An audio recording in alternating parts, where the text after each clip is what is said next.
ring up Christopher Browell.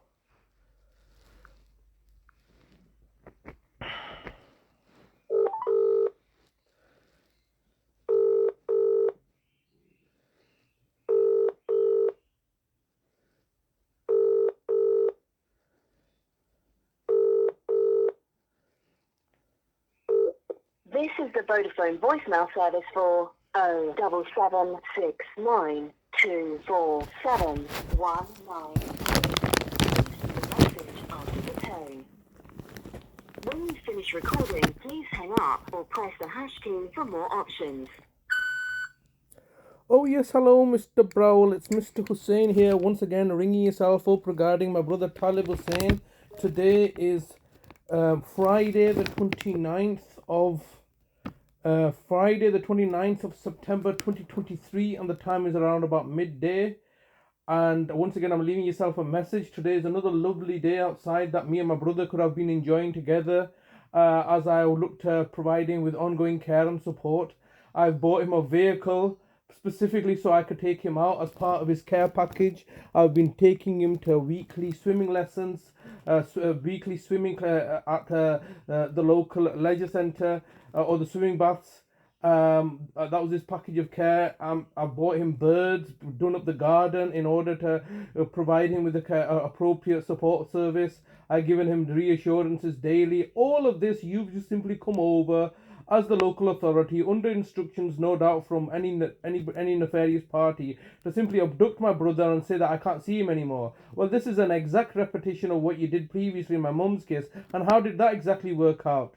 334 days later, you couldn't even care for my mother for a year, ended up forcibly vaccinating her and killing her off, where me and my brother didn't get to see our own mother. No doubt my brother has certain basic human rights. He has a right to be informed of how we as his family are doing, that we care for him and love him, and the fact that we will never stop trying to rescue him from your evil clutches and forced care that he's not entitled to.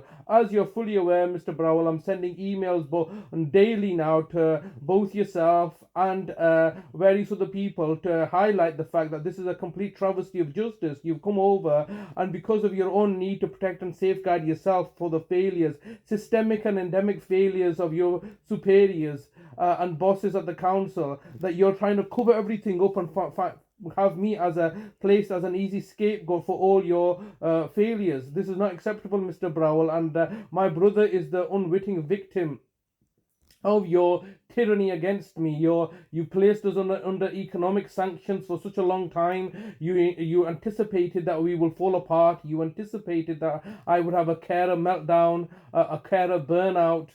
You anticipated that I would eventually attack my own people in my care, namely my brother Talib, so you can then come across as the heroes. It's all very contrived. It's all, and you've been at this game, Mr. Browell, for a very long time yourself. You've seen it over and over again. This is simply a cost-cutting exercise for you to save money because you don't have any money, but you still have those legal obligations. When I didn't have any money and I still have moral obligations, I did not act criminally, even though now you're looking to find ways to incriminate me for something in order to protect yourself and in order to send me to prison again. No doubt you're fully burning the midnight oil, trying to plot and plan and conspire to have my bring about my ruin. But all that's going to happen is you're going to ruin yourselves in the process, as you have been doing.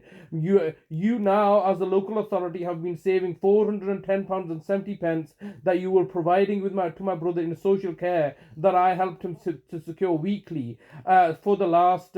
You stopped this since August 2012. So for over 11 years now, you've accumulated all that social care money. You've also clawed back all the payments that you've made since his discharged initially into my care in 2005, expecting the fact that, oh well, you no longer have that legal liability. I don't mind if you clawed it all back, because obviously I'm charging you £1 million and I'll claw it all back too.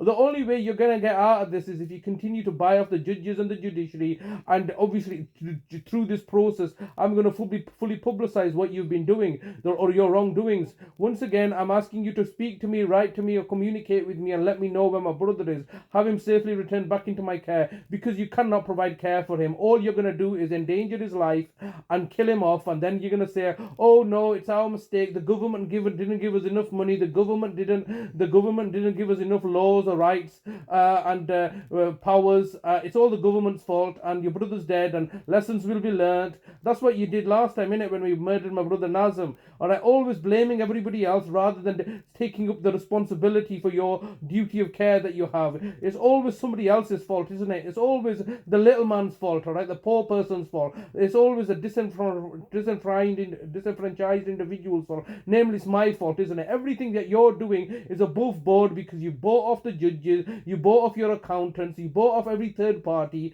you buy off everybody in order to establish that you are legitimate, to legitimize what the nefariousness that you or the local authority are doing. But what you can't legitimize is all the people that are dying. How many people have died as a result of your negligence, as a result of your incompetence, but most importantly as a result of your malevolence and targeted villainy? This is your fault that we're in this situation because you wanted to save money. Mr. Mark Truitt wanted to cut down on the costs of providing social care in 2012 because you had had an economic crisis following the 2008 crash.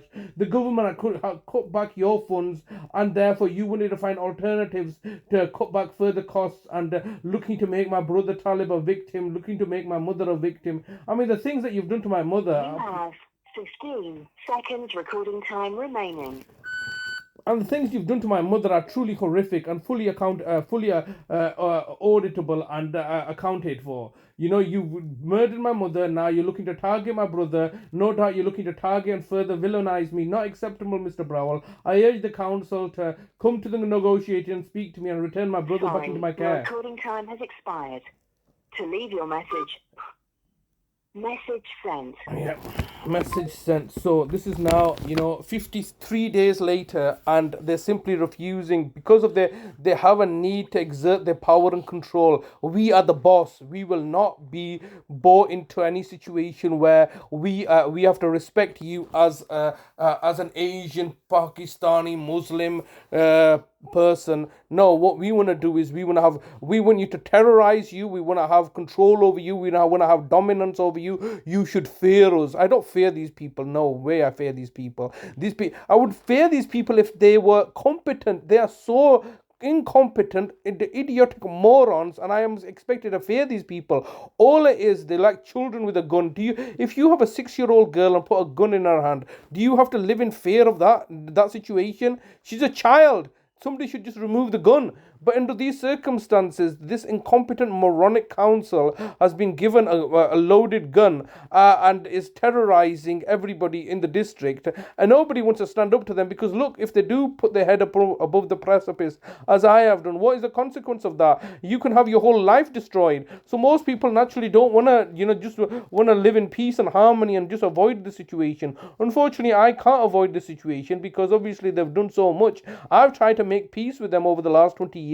They were paying us money. Now all of a sudden they don't have the money anymore. If you're negating on the agreement yourself, then you can't blame me for protesting and objecting and highlighting this. They were paying me my money under the table, okay, not have a formal arrangement in place, when they could have. It was at their discretion to pay me directly, and I would have been accountable to them. But they chose not to. They chose to play these games where they look nicely on paper, and so the evidence, so there is no evidence, and anything else they can just always lie and bullshit their way out of, and always buy off the judges. The main problem is always that the local authority have the ability to buy off the judges. There is no independence. I mean, this is the way how democracy should truly work. There should be independence from different institutions. If they all work collectively as the state, then obviously this opens you up to tyranny. If they're disregarding the laws that they're governed under,